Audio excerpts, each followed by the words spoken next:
So hi! Welcome and welcome back to my YouTube channel, and for today's tutorial, ituturo ko sa inyo kung paano nga ba mag-download ng Telegram app. But first, kindly subscribe to my channel and don't forget the subscribe button and the bell to notify you for my new updates. And if you want to learn more, just keep on watching and let's start.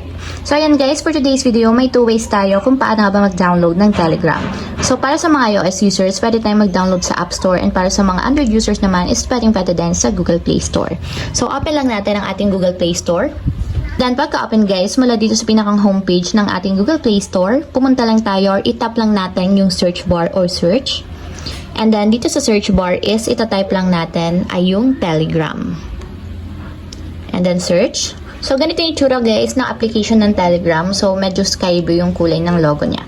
So makikita nyo guys, meron siyang 4.1 review ratings. And then yung file size niya is 29 megabytes. So meron lang naman siyang 1 billion downloads worldwide. So kung mapapansin nyo guys, napakadaming gumagamit ng Telegram kasi internationally ganito yung mostly ginagamit.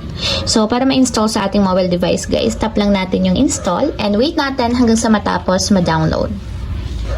So ayan guys, after ma-install or ma-download sa ating mobile device, tap lang natin yung open para directly mapunta tayo sa pinakang application.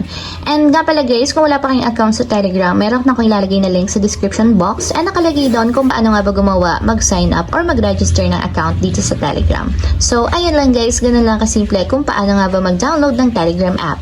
If you have a question, can you comment down below and don't forget to hit the subscribe button and the bell to notify you for my new updates. And thank you for watching!